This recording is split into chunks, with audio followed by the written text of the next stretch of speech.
Hello, today I'll be doing an upper extremity venous Doppler. As you can see on the screen here, I have the internal jugular vein and the common carotid artery, okay?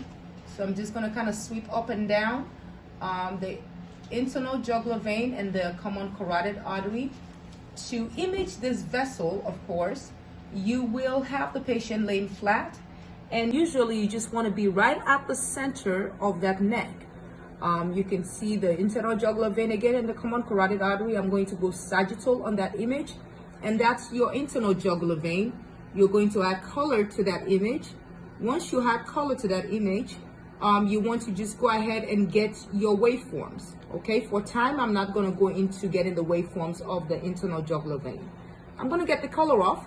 And right from there, I'm going to just angle down the neck. You can see the valve. I'm going to keep angling down and angling down and angling down. At that point, you are in your innominate vein. You can go ahead and put color on that as well and get a waveform of that vessel.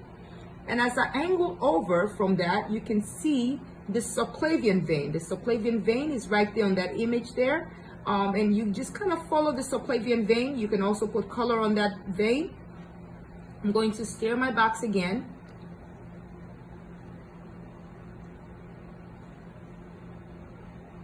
All right, so you have your subclavian vein there. Again, you can go ahead and get waveform of the subclavian vein. I'm going to take color off just so I can follow that vein. You can see the valve right in the vein right there. I'm going to follow that all the way across a shoulder there. And right at this point, I can say that I'm in the distal subclavian vein. And again, you can see the vein right in there. I'm going to turn my color up a little bit. And also another thing that you can do when you're having a hard time picking up color at that area is usually you can come right below that bone. Just come right down below that bone. And again, you can run right into the subclavian vein right there. I'm going to go ahead and put color on that vein. And you can see your vein right there as well. You can Doppler that as well. If you, again, for time, I'm not going to go ahead and get waveforms.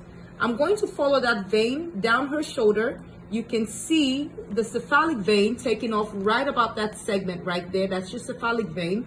And at this point, I'm taking color off again.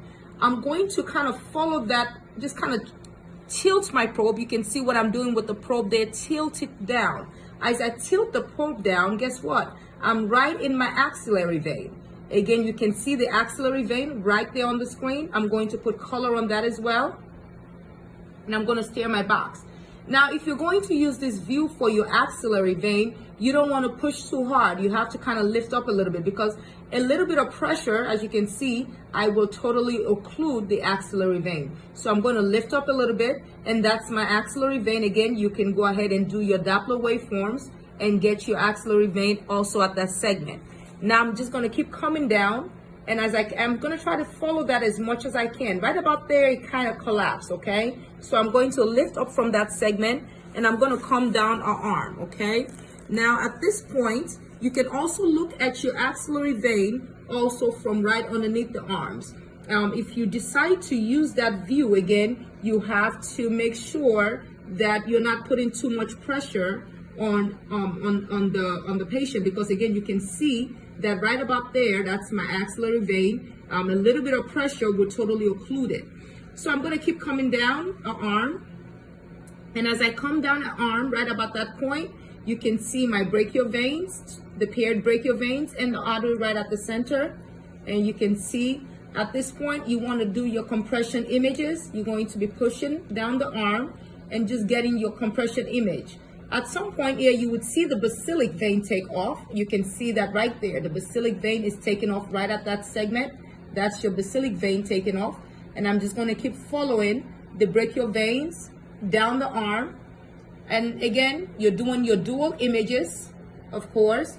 But here, just for time, I'm just going to show you how to get your brachial veins. I'm going back up our arm again. And you're going to take this in proximal, mid, and distal segment, okay? That's for the brachial vein and the axillary vein. I'm going to bring our arm in this way. Now, when you get your radial artery, of course, you're getting your radial pulse. So again, you can come right in here. And again, that's our radial veins and the artery right at that segment. I'm dealing with a very tiny model here, so hers is very superficial. You can see the radial veins and you can see the artery right at that segment, okay?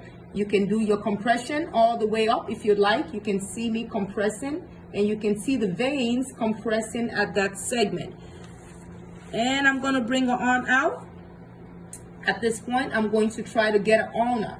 An ulnar in this patient is very, very tiny. So I'm gonna try to see if I can find it, and I can see it right there. You can see it winking at you. An ulnar is very, very tiny.